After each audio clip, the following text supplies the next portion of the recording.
Hey guys, Janice Vaughn, letting your light shine. Thank you all so much for your comments, like, subscribe, shares, positive feedback for everybody in this community. You guys are so uplifting, so continue to spread your light everywhere you go. So welcome to Gatlinburg. I am here celebrating my grandson's 18th birthday.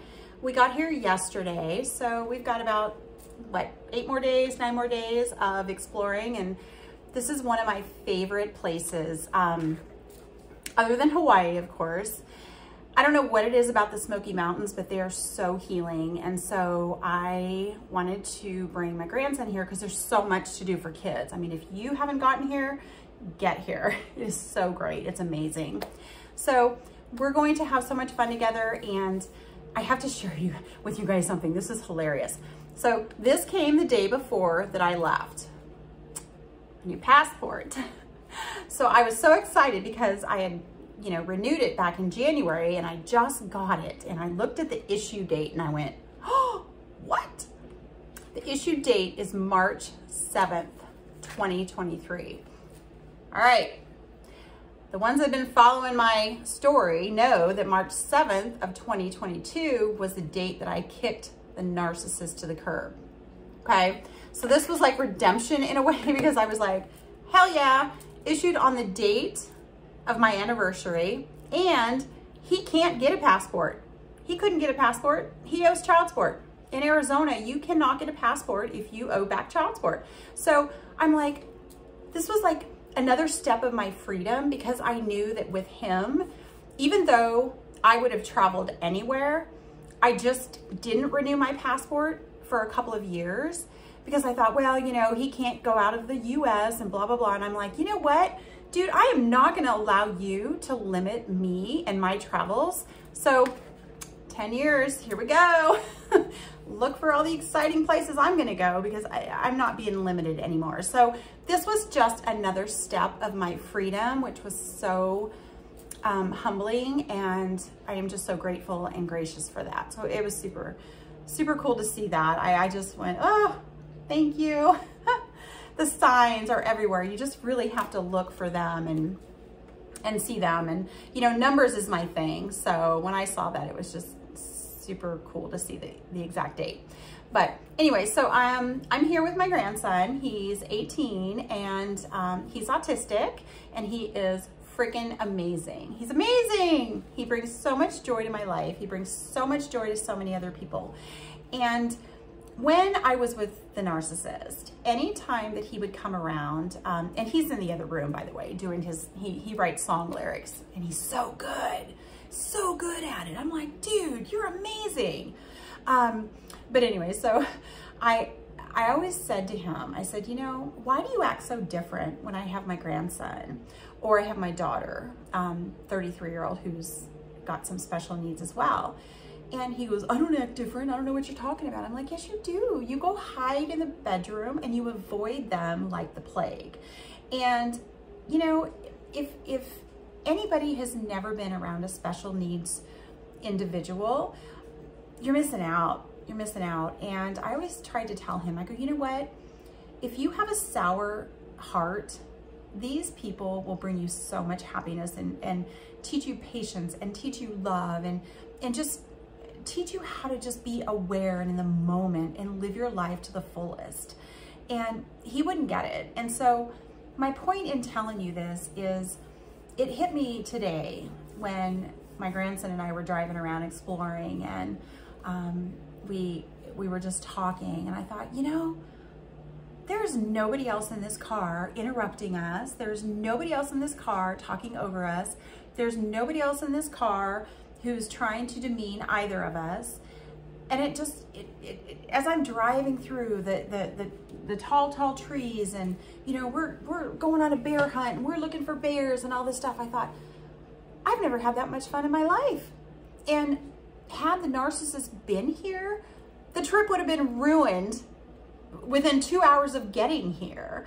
And so I became very aware. It was another step of freedom, I should say. I've had my grandson over for, a night or two or a weekend or a week or whatever, but him and I have not vacationed together, just him and I. And it's so refreshing to be able to do that and spend time with somebody that you care about without fearing the judgment from the narcissist, because the narcissist will always have something to say and, you know, minimize your dreams, your goals, your ideas, you know, what you want to do. I mean, I told my grandbaby, I said, you know what? Here you go. This place is amazing. There's so much to do. You pick what you want to do and we're going to go do it. All right. And had the narcissist been around, that wouldn't have happened. It would have been what he wanted to do. I don't care what I do. As long as I'm spending it with my grandbaby, we're having a blast. We're having a total blast. And it's just beautiful. It's beautiful. And, you know, whether you have a child who's special needs or an adult child who's special needs or just a child in general, and when you do get away from the narcissist, you're going to start experiencing that childlike joy again is the best way that I can explain it. And I told my grandson, I said, oh my gosh, Grammy can't wait to be a kid again. Like, we're going to ride roller coasters. We're going to go up to, you know, the top of the mountain on chairlifts and explore this beautiful town and, you know, drive through the Smoky Mountains. And we are not going to do it having a plan. We're not going to have any time schedule. We're not going to have anything that's telling us what to do. And one of the things that my grandbaby and my daughter used to say to me when the narcissist was around was, why is he so angry? Why is he so mean to you? Why does he always yell? And, you know, I had to always justify it. I had to say, oh, you know, he's having a bad day, or, you know, he got some bad news. And I felt for the first time in the last, you know, 48 hours that I don't have to explain that anymore. They don't have to ask me what is wrong with the narcissist. And that is so freeing to me. You guys have no idea. Like, I'm not walking on eggshells around the people that I love. I'm able to just freely be me, freely be who I am, and give my all to him, my grandbaby. You know, it's his special day, his special 10 days. You know, that's just how we roll, right? We just extend it for a while.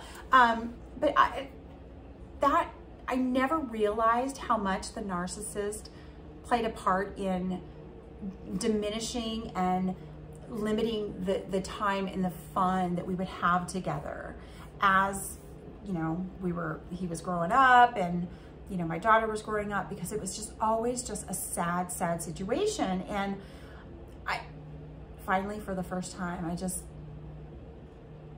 can't tell you. So when you are not around the narcissist and you start to become around more of your family, you're going to step outside of this box of tenseness and walking on eggshells to this box of, holy crap, I'm freaking free and I'm having the time of my life and I can't stop smiling. I can't stop laughing. That is what I'm experiencing right now. And I just thought it was so great. So I wanted to share it with you guys. So thank you for that. Keep staying positive, keep shining your light, keep being who you are, and dig deep and find that joy again, because it's forthcoming. It is. And yeah, the passport date was just yes. It was just awesome. To this day, I'm like, oh my gosh, this is so crazy. So it was amazing. So, all right, guys. So hopefully you can see the creek down there. That's why I'm shining this phone this way. And I have the door open a little bit. You can hear it. I don't know, but it's so relaxing. So got our deck right over there, and we're in the mountains, and it's just beautiful. Just beautiful. All right, guys. We will talk to you soon. Love and light to everyone. Love you all.